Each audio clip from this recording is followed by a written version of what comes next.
Good afternoon, Mr. Manson. Gentlemen, if I could ask you to take your glasses off. Thank you. We're on, Mr. Chair. Thank you. All right, we're on the record. This will be a subsequent parole consideration hearing for Charles Manson. ID number is B33920. On 4/22 of 1971, the prisoner was received in CDC pursuant to Penal Code Section 1168, violation of Penal Code Section 8 counts of 187. That's first-degree murder out of Los Angeles County.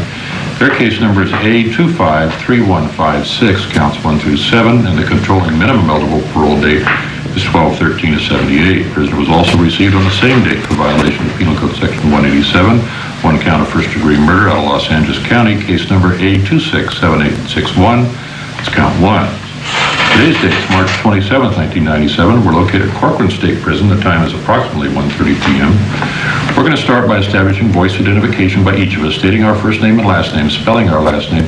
Mr. Manson, when we get around the table to you, if after you spell your last name, if you'll give me your CDC number. We'll start with Mr. Douglas, and we'll go to his left. Mike Douglas, DOUGLAS, Deputy Commissioner, Board of Prison Terms. My name is Steve Baker, BAKER, Commissioner with the Board of Prison Terms. My name is Arthur Van Court, VAN, capital COURT, Commissioner, Board of Prison Terms. Charles Millis Scott Manson, B33920, and all the rest of them. I would just spell your last name, Mr. Manson. MANSON. Thank you. Okay. Yes, Stephen Kay from the District Attorney's Office in Los Angeles, and my last name is spelled K-A-Y. Stephen K. from his mother. Okay. Gary Higgins, HIGGINS, Classification and Parole Representative. Florence Mate, FLEMATE, Office Assistant. Victor J. Castillo, CASTILLO, Assistant CMPR.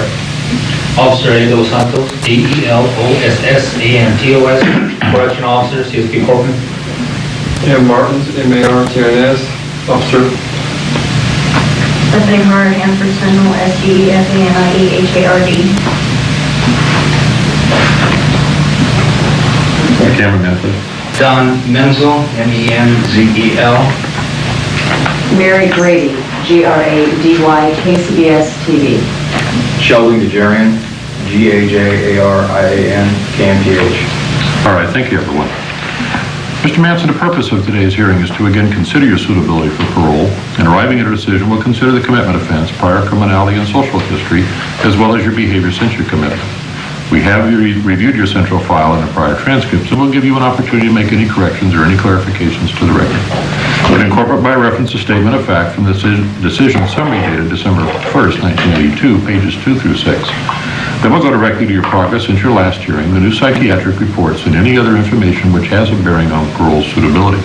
Any change in your parole plan should be brought to our attention at that time. And before we recess for deliberation, the district attorney and the prisoner will be given an opportunity to make a short presentation regarding parole suitability and the length of confinement. Certain rights that you have for this hearing, you have a right of a timely notice of the hearing, and your file was made available to you for review. You have the right to present any relevant documents. Do you have any documents to present to the board today that we don't already have? Well, I'm not much into the clerical perspective of this particular chamber of thought. Okay, so we pretty much have all the documents that we're going to have. Is that well, I imagine you wrote them. They're yours. Okay. You also have a right to an impartial panel. Do you have any problems with a panel member seated? No. In fact, it's better than last time. Okay.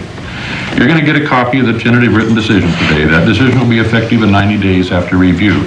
A transcript and a copy of that decision will automatically be sent to you. Mm-hmm. You have a right to appeal within 90 days of the effective date of the decision.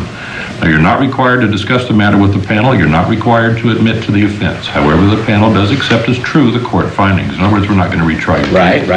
Good. Mr. Douglas, any confidential information going to be used? No, Mr. Chair. All right. Mr. Manson, did you get a copy? Did you get a packet like this? Someone offered me something if I would sign something. But then someone else told me not to sign anything because my name was worth a lot of money and they didn't want me using it as another economy. All right, I understand. Do you remember whether or not the items that are checked on this piece of paper were the same items that they offered to you? I'm not much at this book stuff. Let's see. What am I looking for exactly? Just to make sure that you had an opportunity to look at a board report and your psych report and all. Oh, yeah, the guy that. offered that, yeah.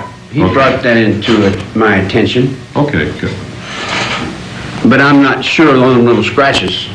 Okay, well, I understand that. Are you ready to proceed without, Yes, sir, I'm anything here further for then? you, Okay. whatever you wish. do you have any preliminary objections before we start? Well, yeah, I have a lot of objections, but no one's ever been interested before. Okay, do you have any objections to the way the hearing is being No, conducted? no, it seems reasonable. Okay, that's kind of what we're after, is whether Yes, or not sir. you have any Yes, objections sir. to the hearing. Okay, do you swear to tell us the truth today? Always. All right, that's all I ask. All right, I've got some stuff to read here, so I'll be a minute. We'll start with offense summary. Says shortly before midnight on 8/8 of 1969, Manson informed his crime partners that now was the time for helter-skelter. Crime partners were directed to accompany Charles Tex Watson in order to carry out Manson's orders. Crime partners were Linda Kasabian, Susan Where's this Atkins. coming from? Who's writing this? This comes from the probation report from when you first came into the system. Oh, well, it's a little distorted. Well, when I get through reading this, then I'll ask you, and you can give me your version. All right? All right. And you can straighten it out. Anyway, crime partners were Tex Watson, Linda Kasabian, Susan Atkins, and Patricia Kernwinkle. Watson drove to CO Drive. A vehicle containing victim Stephen Parent approached the gate. Watson stopped him at gunpoint and fatally shot him. All of the crime partners then proceeded to the house and gained entrance except Linda Kasabian, who stood lookout. Once inside, they murdered Abigail Ann Folger, inflicting 28 multiple stab wounds to her body. Wojciech Frykowski was killed by a gunshot wound to his back and multiple force trauma of blunt nature to his head. Sharon Tate Polanski, who was 8 months pregnant, was killed by multiple stab wounds. Jay Sebring was killed by multiple stab wounds. On 8/10 of 1969, Manson drove his crime partners to a location near the residence of Lino and Rosemary LaBianca. Manson entered the LaBianca home alone and at gunpoint tied up the victims. He impressed them that they would not be harmed and that a robbery was taking place. He then returned to the vehicle containing the crime partners and directed them to enter the residence and kill the occupants. Crime partners Charles Watson, Patricia Kernwinkle, Leslie Van Houten entered the residence and Manson drove away from the scene. Crime partners entered the residence and killed Lino LaBianca by inflicting stab wounds to his neck and abdomen and carved the word war on his stomach. Rosemary LaBianca was killed by multiple stab wounds to the neck and the trunk. At both the murder scenes, the crime partners used the blood of the victims to write words on the walls. The other count, murder first, count 1, case number 267861. On 7/26/1969, Manson with crime partners Bussolay, Atkins, Grogan, and Davis tortured Gary Hinman by severing a part of his right ear and causing a laceration to the left side of his face. Subject wanted Hinman to sign over his property. On 7/27/69, Hinman was killed by a stab wound through the heart, which was inflicted by Bussolay. That's a statement of facts, Mr. Manson. As they've been presented to you. That's correct. Yes, sir. Did you want to tell us your side of this? Yeah, I've been wanting to for years, but it just, it wouldn't listen. Okay, this is your opportunity if you want to tell us, as long as you don't take too long, because we're not, See, we haven't got all day. there we go. See, how long is the episode would be to squeeze it down in words. You know, Okay. we're talking about 25, 30 years here. That's not very easy to say in a few minutes. I understand that. I just want you to do the best you can. Yeah, well, the more confusion that people have piled on me with lies and deceit and ambition and all the greedy little things that they play their dollar bills for, comes back to the penitentiary that I've been in since I was a little kid. So I look at everything from a child's perspective because I'm still 10 years old, because I've still been up underneath the authority of the father since I was a little 10-year-old kid, because when my mother got out of prison, she brought me over and let me loose with the monks in the Irish Catholic Church. I escaped there at 13 years old, and I burglarized a lot of things, and I went through a lot of hell coming to California to get to the situation that we're in here now. My grandmother was a First World War witch out of Kentucky with a long rifle. My Uncle Jess gave me a knife and taught me how to use it. They gave me guns and taught me how to use them. They gave me soul and taught me how to fight in the war, because I'm not a Yankee, I'm a rebel boy, out of the hills of Kentucky and Tennessee. I keep telling these people from California that, but they don't understand what a Beverly Hillbilly is. I do a lot of underworld things. I've been in the underworld all my life since I was a child. You make a mistake and cross me, I'll get you. It's that simple. Sooner or later. In prison, you learn. If you let anyone get that over on you and bust you up with it, they'll get up in your rump and take everything you've got. So I don't allow that in my world. So I'm underneath in the basement. I've got Barry Goldwater's picture on my mirror. United States of America all the way. I'll fight and die for God and country that quick. But then it comes down to where I'm not good enough for some reason to be on the Ho Minh Chinh Trail with the Viet Cong fighting for liberations, the peace movement, or whose lost children are we helping here at the bottom of this pile of whatever we call this? You know, we got all piled on top of ourselves with thousands and thousands of rules. I get out of prison for a minute. I meet the angels of L.A. L.A.'s angel town. Back in the back, that's where we get down. You up in the front talking about money, honey. I'm back in the back up in the crack. She knows me well. I'm on soul. My Linda Bell is angel to these monks that just took their heads in San Diego because they're way behind time, underwater. We're dead in that nuclear submarine coming back from China with Ronnie Reagan riding wheelchairs on fire out through the paratroopers in Arizona highways. Our Father who art in heaven, hallowed be thy name. That's my daddy too, you know. But then you keep coming back and telling me I'm less than an American because I don't, and I've already whipped everybody 3 times. I don't have any problems with anybody. And you got me on PC, won't accept my word. I was Judge Older. He was Charles Manson. I'm Judge Older.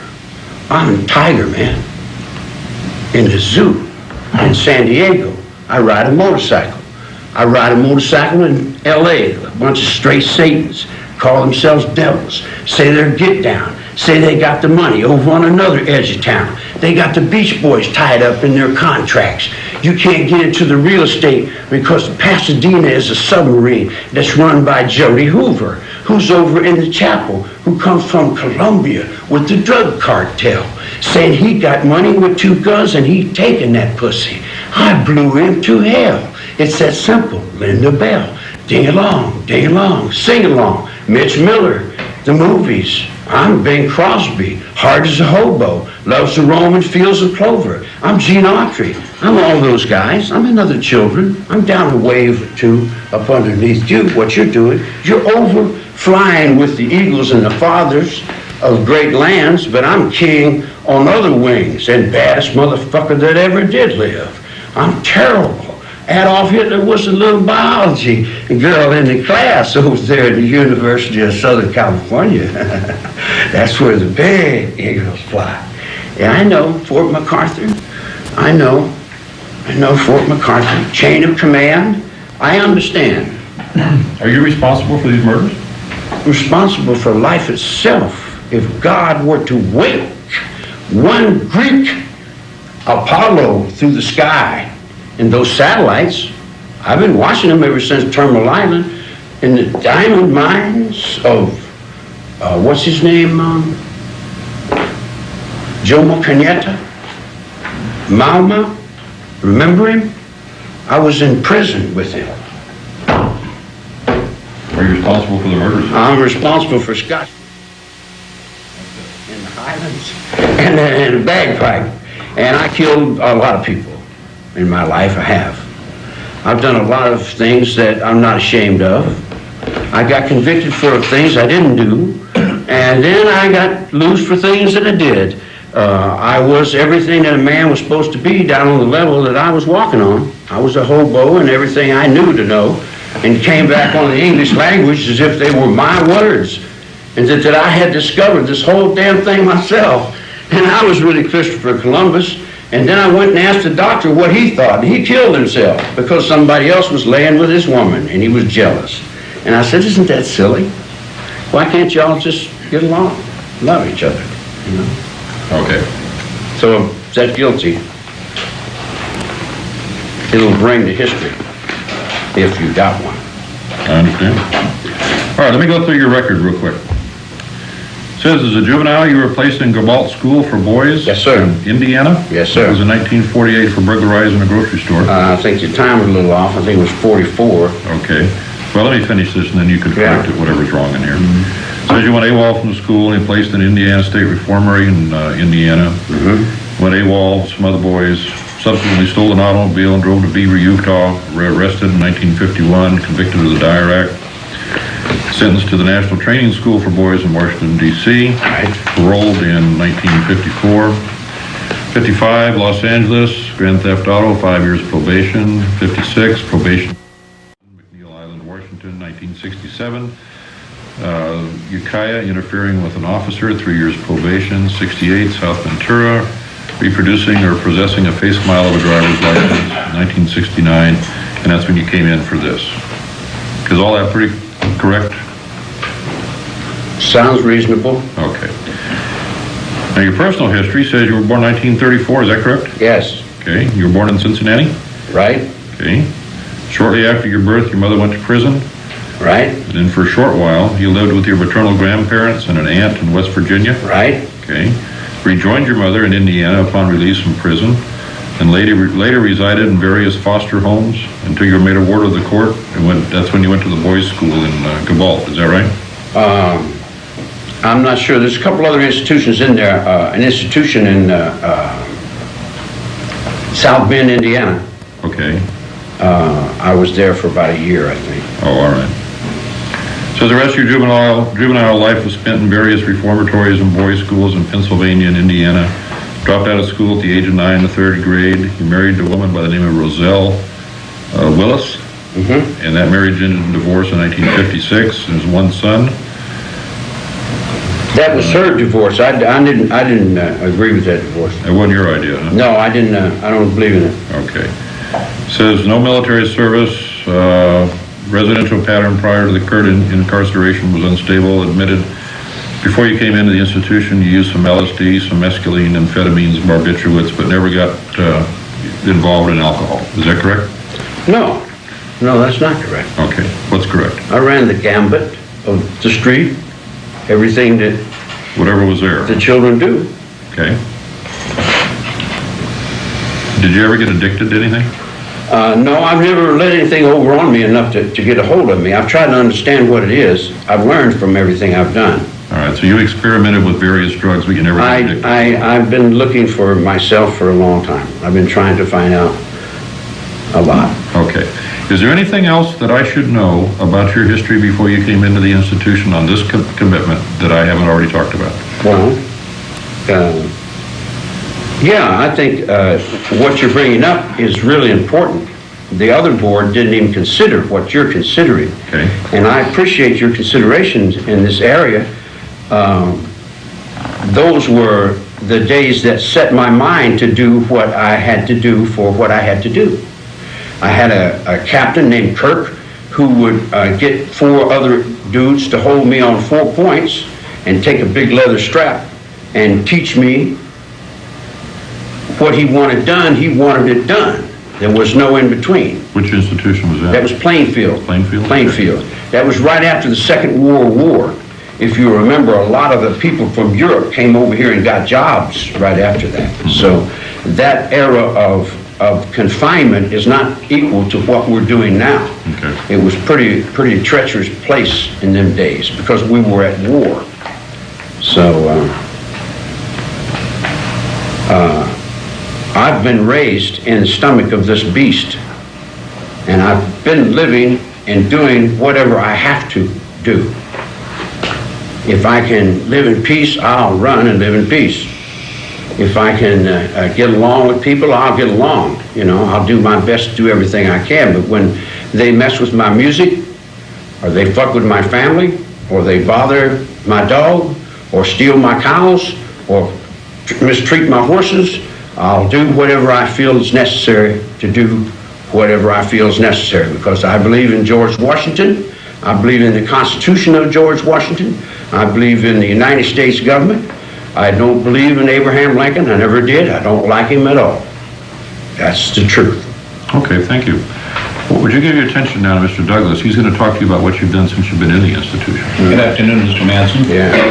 Okay, we're going to talk a little bit about how you've been getting along since you had your last parole suitability hearing, which was in 4/21/1992. Your classification score currently is 343, and of course, the first thing I reviewed in your C file was your 115s, and I counted 13 115s that you've received since your last hearing, with a total of 35 since you've been in CDC.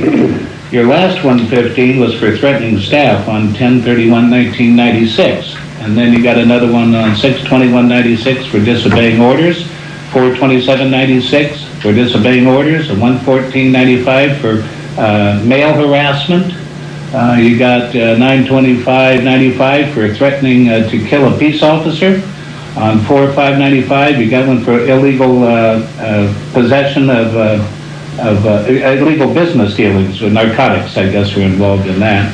On 2/18/95, you failed to report. On 1/4/94, you were out of bounds. On 7/21/94, you had an unauthorized tape recorder. On 7/21/93, you had possession of a stabbing instrument. And on 9/22/93, you had assault on a prisoner. And then your first one after that hearing was on 10/7/92 for dangerous contraband.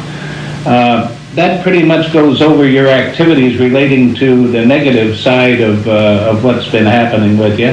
I noted in further review, I noted one laudatory chrono in 12/31/94 for participation in AA.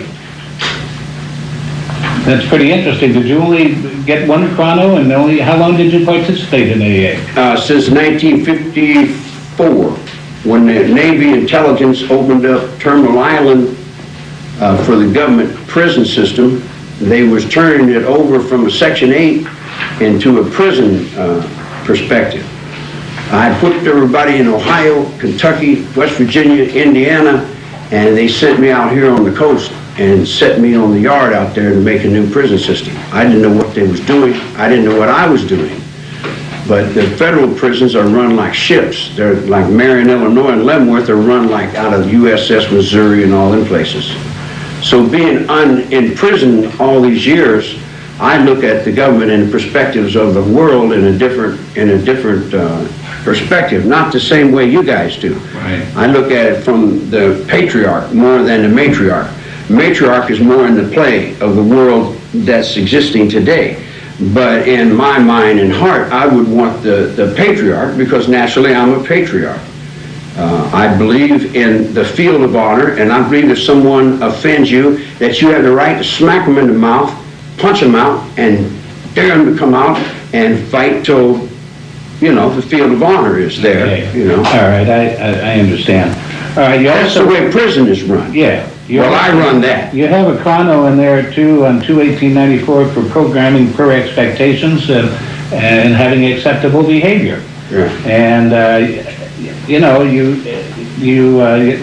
you turned in a wire or something. You turned in, before your last All right, hearing, but see, you gotta understand, this is corrections. Department of Corrections, they have a bunch of men in uniform, and they're always correcting. That's what they do. Right, That's their business. They get paid to do that. They're good at it. right. There's a lot of good men in uniform that are making these corrections. Well, I'm in here too, and I'm stuck in between the cracks in the wall, and when something don't go the way I think it should go, and I have to stand up on that and make a point to someone, I've got to do it whether I want to or not. If the lieutenant comes to me and tells me, well, here's a restricted area, here's a broom, go sweep that, and no one's been down that hallway for 10 years, so I go through that. You can imagine where I got to dig up keys.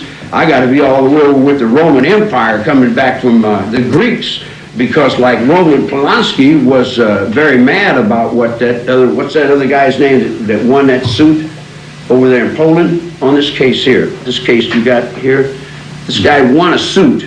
Perskowski's kid grew up and sued somebody, or somebody sued him, and they beat me out of some money that had something to do with Guns N' Roses, that had a magazine or something they were doing. Okay, well, then, if that is all that was in your C file that I have read, then I'm going to go to the written portion of the hearing. Oh, wait a minute. Let me finish. I haven't been trying to be good. You haven't been trying to... No, sir. You haven't. No, wait a minute. And I haven't been trying to be bad. I'm just trying to get left, I'm just trying to live. That's all. I see. I'm not trying to be nasty to nobody. Okay. No, if you'd give me my rights, all this wouldn't happen. Now look at it, take your responsibility too. If you'd give me my rights in the courtroom and let me explain myself, you wouldn't do it. You sit up there and went, so then after a while I became you again. If that's a bench, I'm all the way to Chief Douglas there at Terminal Island, McNeil Island. That's when the Supreme Court, Douglas was his name? Yeah. I filed some papers with him. I'm not completely out of the trash. Okay. In other words, I've been in the garbage truck before. Okay. I'm going to read a portion of the post-conviction factors as prepared by terms. Subject conduct within the institution at the time appears to be improving. However, subject sporadic outbursts would appear to indicate that he has made no progress to be reintegrated into society. Most notably, subject's recent CDC 115 of 10/31/96, and that, of course, was one relating to threatening to staff. The report summarizes by saying, considering the commitment offense, prior record, and prison adjustment, this writer believes the prisoner would probably pose a high degree of threat to the public if released from prison at this time. This evidenced by subject's continued in custody misconduct since his last appearance before the Board of Prison Terms. Subject also poses a threat to the public due to his continued influence on others. Yeah, he's right, that's right, I agree with that. There have been several prior psychiatric reports which reflect the belief that Manson's violence potential within the prison setting seems to be below that of the average prisoner. But as M. Lyons, PhD staff psychologist at San Quentin, stated in his psychological evaluation submitted to the Board of Prison Terms in 1989, his dangerousness lies in his highly developed ability to influence others. And that concludes your post-conviction factors. Now I'll go to your psychiatric report, Mr. Manson. Yeah, I don't get to respond to that last little... Yes, sure. Why don't you take a minute in response to what... We all wrote about the right, R-I-G-H-T. If we stay up all night and look at right, we're still looking at right, we're all right if we're right. So don't blame me. See, I'm taking over your minds because you didn't have any to start with. Okay. We'll consider that your response. This is a report, a psychiatric report that was prepared for this hearing by Dr. William O. Evans, senior psychologist. And Mr. Manson, I'm not going to read all of it. I'm only going to read parts of it. Yeah. Under mental status at the time. This will go in history books, right? Well, I don't know. Chapter, how much? I don't know. It's under the mental status at the time of the examination. It said that you displayed no psychotic criteria, no thought disorder or affective disturbance. You were alert, cooperative, and oriented. He was appropriately groomed and dressed. He calculated well with the examiner since he considers that he was treated fairly, and on one occasion his complaints concerning treatment at the hands of certain custody personnel were concluded to his satisfaction. He expressed gratitude accordingly. As usual, inmate Manson spoke in metaphor and allegory, and on occasion had to be reminded to be more linear and concrete. He has a clinical history of exercising control, manipulation, and power over his associates and followers, fueled by narcissistic rage for real or imagined slights and disrespect taken literally by his followers as license and license to kill. He reported no current psychiatric complaints. His primary complaint was that his guitar, which was given him by a journalist in return for granting him an interview, had been taken away from him 2 years ago. He reveals sexist and racist views and regularly rails against the system for abuses to the disenfranchised and the environment.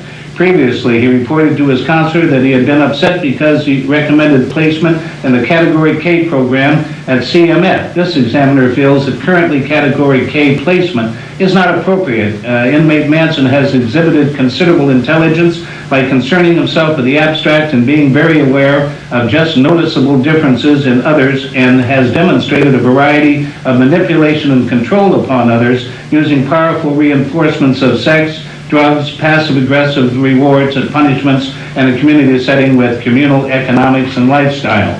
He goes on to say that he exhibits some signs of schizoaffective personality disorder. Once in a while, he does revert to magical thinking and flights of fancy, but more in allegory and metaphor than in the illusional system.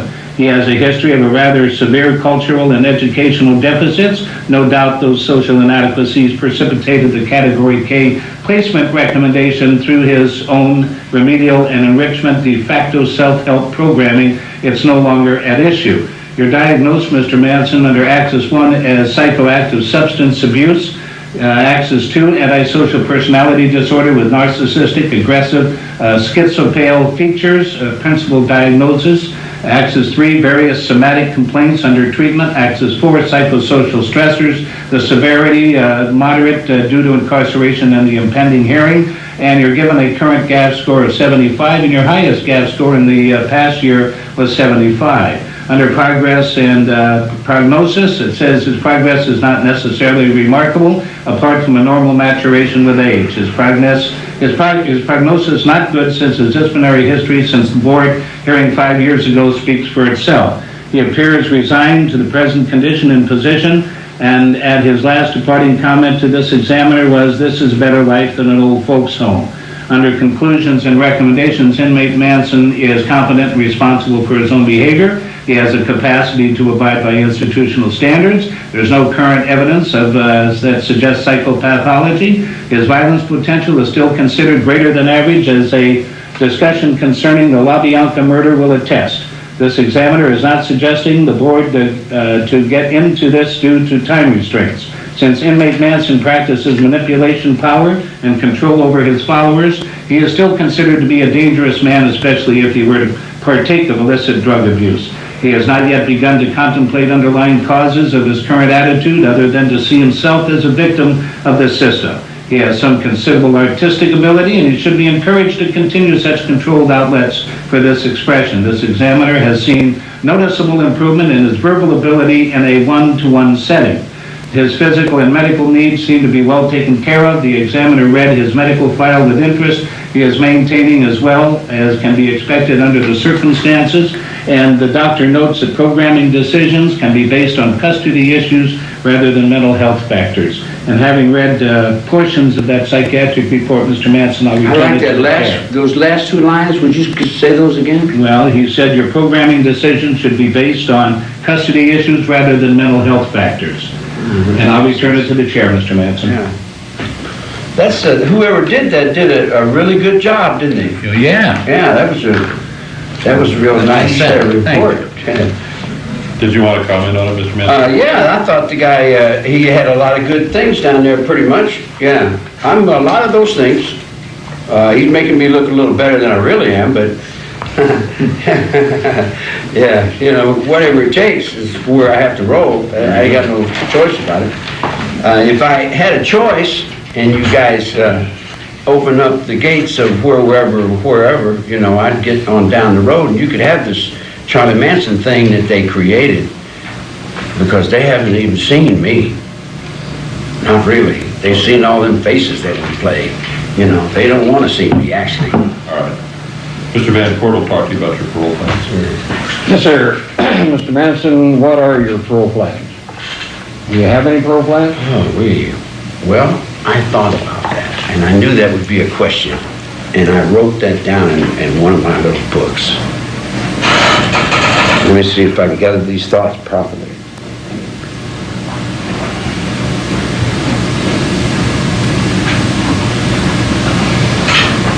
Say it once more. Yeah. Do you have any parole plans at all, Mr. Manson? I have any parole plans? Oh, yeah, I was going to ask you. Are you in prison? I'm here doing a job for God and country. I see. The United States Supreme Court gave me my life back. Took away the death penalty. Said it was cruel and unusual punishment. I agreed with them. And I've been serving it ever since. Because they gave me my life, so I give it right to them. It's their life too, you know. So I'm helping as much as I can in the government that I am.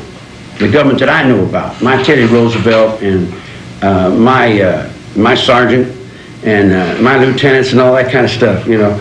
I never grew up to do all that kind of stuff, but I've seen other people doing it. I always wanted to. You know, it would have been nice if I could have gotten the service, you know, and been some kind of military guy, a United States Marshal or something, you know. But I've been stuck in jail watching everybody else live their life. So then as I grow up, I begin to see that I've been out there just as much as I'm in here too sometimes, you know. And even though I don't make sense right now, that later on sometimes like just filters in somewhere. It says, hey, who we got locked up in there? I mean, what is this trip? You really want to know? Okay, well, no, Mr. Manson. I don't think so. We'll say if down the line you were actually given a parole date, what would your plans be? I would go poof. Poof? Poof. Now, I noticed that in the most recent future plans, it says residence, Manson offers no plans for his future. I don't have a future, guy. I never had a future. Well, then in the report back in '92, it says Manson's... Thank you, Ricky. I guess the first question that one has to ask based on Ricky's introduction is why 52? Why go to every single parole hearing of every Manson member, and particularly something like this where there's no real chance that Charles Manson's going to be released? Well, because I have to remind the board members exactly what Charlie Manson did and what the others did and why they shouldn't be released. These people tried to destroy our society by starting a race war. This is not a garden variety murder case. And on top of that, Manson's threatened to kill me 3 times, so I have kind of a personal interest in making sure that he stays behind bars. How has he been able to threaten you while he's behind bars? Oh, he doesn't care that he's behind bars. You know, he has control over other people, and he threatened me once during the trial, once during a second trial of one of his family members, and then he threatened me after one of his parole hearings when he was in Vacaville. But his record, while he's been in prison, is replete with threatening guards and staff members, punching them, spitting on them, throwing hot coffee on them. He is a terrible prisoner, and he is a despicable human being. Isn't there an argument to be made from listening to Charles Manson that he's insane and as a result should be treated as someone who's insane and not a dangerous criminal? Well, when you first hear Charlie talk, you think this guy is absolutely nuts. But the psychiatrists that have dealt with him over the years do not feel that he is criminally insane. He has a severe personality disorder. He's very antisocial, which, of course, that's what led us to the 9 murders that we were here today on. But he's not legally insane. I'm not ashamed of. And so he is responsible for his actions. Even in this year's psychiatric report, it was written that he's responsible for his actions in prison, too, and that he knows better than to assault the prison guards and traffic in narcotics and possess a stabbing instrument. He knows that these are against the rules, but the problem with Manson is that he doesn't respect laws. He used to tell his family members that there are no laws, there's no right, no wrong, so he's not going to obey any rules, whether there are rules within the prison or laws outside. You talk about the other family members and you talk about the influence that Charles Manson had over them. Taking what you've just said, why not let some of those others, like Leslie Van Houten, who may respect the laws today, out of prison, and yet you've been speaking at their parole hearings to keep them in prison as well? Well, a lot of historians refer to Manson and the family as a band of hippies. That is absolutely wrong. They hated hippies. All of these people who stayed with Manson, something inside them responded to what he was saying. And Manson would tell them how Adolf Hitler was his hero for what he did to Jews in World War II. Manson is a racist. There were no minorities allowed in the family, and he would actually tell different people who could get together and have babies because he wanted the babies to look a certain way. Really sick stuff, but these people responded to that, and they stayed, and they believed in what he was saying enough to go out and murder 9 innocent human beings. Why is it that none of the family members of the victims, like Sharon Tate, come to the Charles Manson parole hearings as opposed to some of the others? Well, Patty Tate would have come this year, but she is under the weather and was not able to be here. But we talked last week, and she gave me her best wishes and told me that she wanted me to give a strong argument for a 5-year denial, which I tried to do. To see how Patty and Deborah and their dad, PJ, and their mom, Doris, over the years suffered because of this. I mean, there's not one day that goes by that they don't think about what happened to Sharon and her 8.5-month-old perfectly formed unborn fetus. Stephen Kay, thank you for joining us here on Court TV, and we will be playing a part of Stephen Kay's comments at that parole hearing as we continue with our tape. Ricky, back to you. Was not interested in paroling, and that he would be lost in our society. I know. His main concern at this time would be to be released to a general population setting in order to program. In other words, you want to get back a general population in prison. I was supposed to have been sent to the main line in San Quentin from Vacaville, but they sent me over here and locked me up so they could play-act my face over there to some movies. I see. Some more. Okay, so you really don't have any parole plans? Well, I don't think parole would be a reasonable perspective.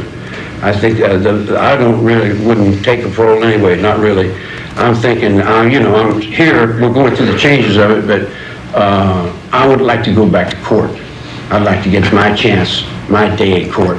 We're based and founded on that. Sooner or later, even if I die tonight, you're still going to have to give me a trial. Sooner or later, that court is going to click. And when that big chair clicks, that's going to be right, and I'm going to get my rights. Mr. Manson, those are questions that are just part of the parole hearing, is to come up with what your plans are so that we have some idea. Well, now, the other phase of the portion of the hearing that I'm handling is letters. And we received a whole bunch of letters regarding you personally. There's apparently there was some kind of a coupon in one of the magazines or newspapers about whether the general population wanted you to parole or wanted you to remain in prison. And apparently there was 2,072 coupons sent back in.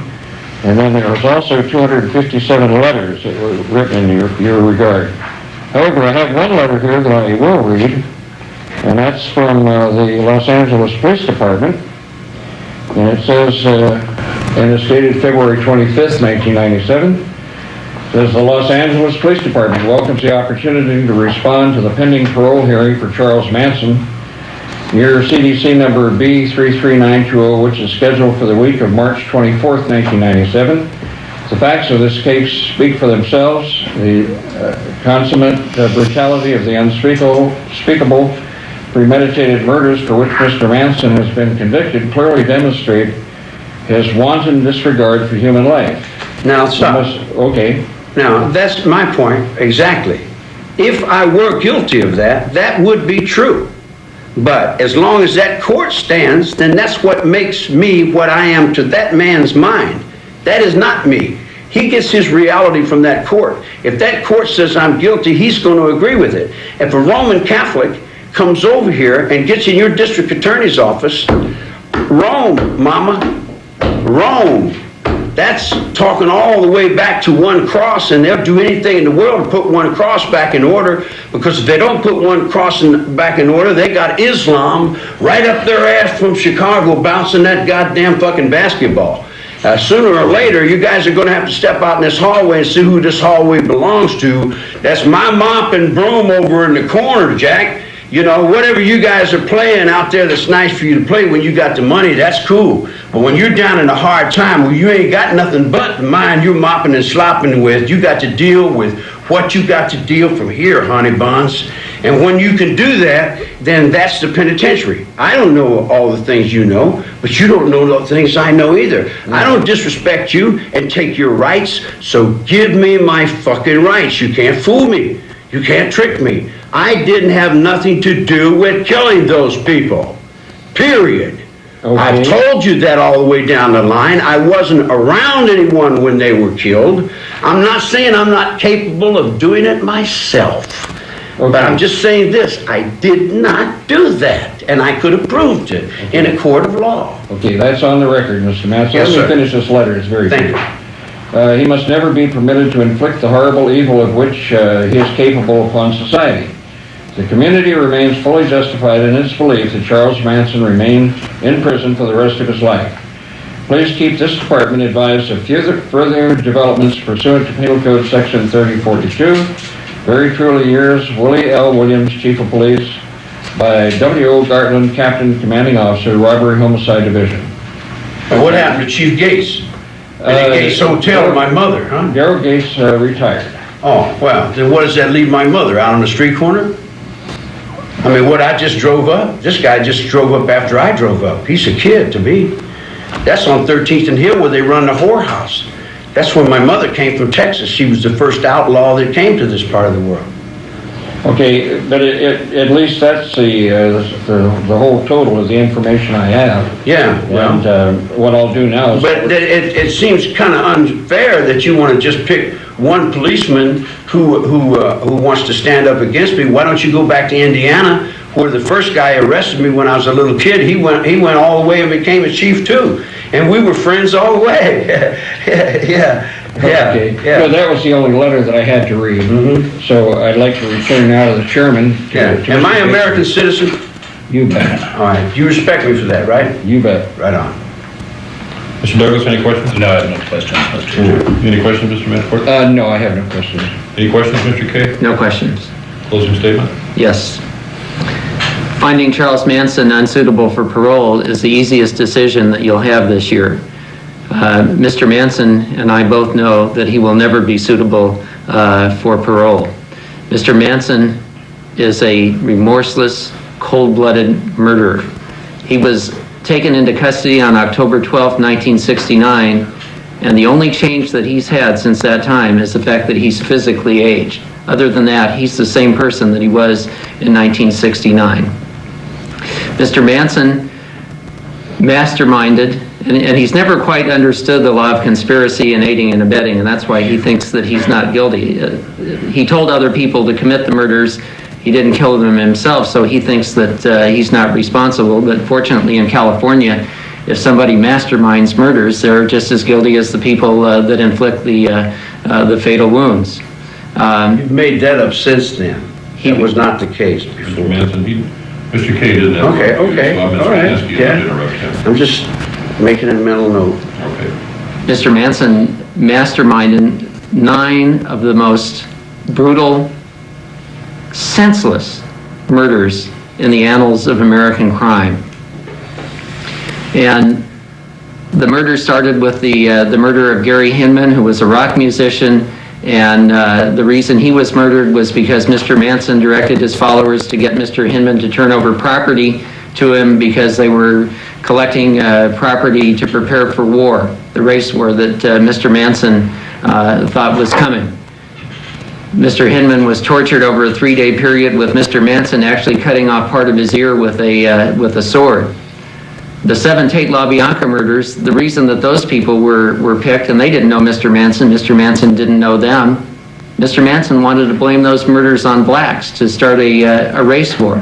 He actually went in the LaBianca house, and one thing that was left out of your statement of facts is he stole Mrs. LaBianca's wallet and had it planted in what he thought was Pacoima, an area populated mainly by blacks at the time, because he wanted a black person to use the credit cards in the wallet and get blamed for the murders, so that that would start the race war, whites going down killing blacks in retaliation for these murders.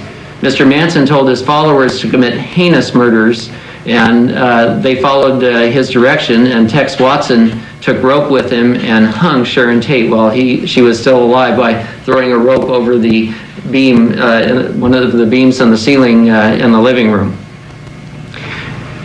And in the LaBianca murder, there was writing in blood on the walls, on the refrigerator, war carved in Mr. LaBianca's abdomen. Between the 2 murders, 156 stab wounds were inflicted on the victims.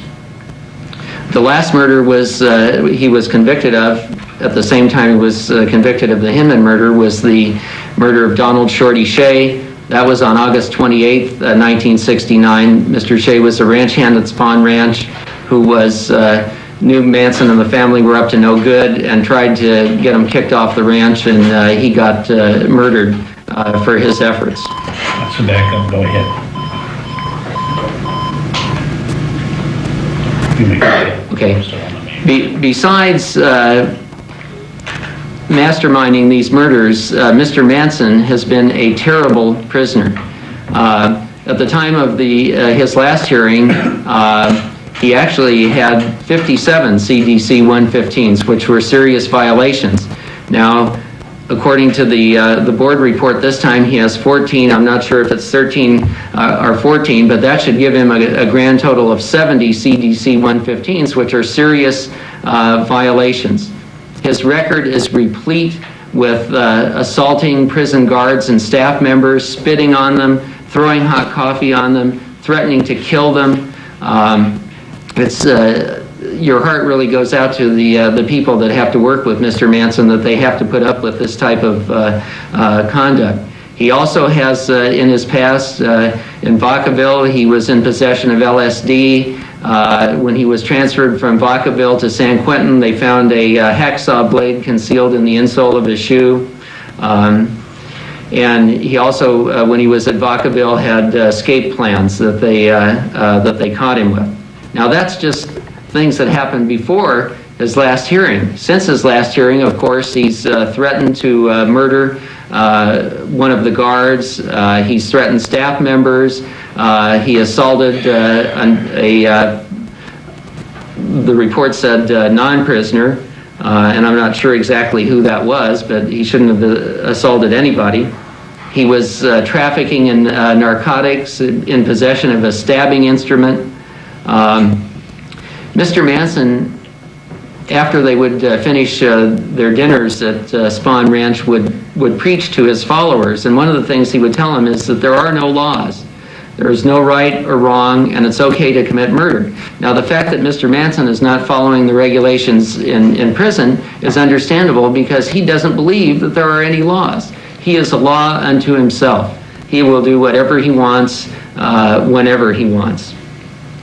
I found the psychiatric report very interesting, and I was pleased that Mr. Manson liked Dr. Evans' report because I did too, and I thought Dr. Evans had good insight into Manson, saying that he had a severe personality disorder, and the operative word is severe, and it was characterized by narcissistic, manipulative, and sociopathic features. That means the guy's in love with himself, he can manipulate others, and he is seriously antisocial. Well, that's the same way he was in 1969, and that's what led us to the murders that we're talking about today. Dr. Evans says that the prognosis is not good. Well, it's never been good for Mr. Manson.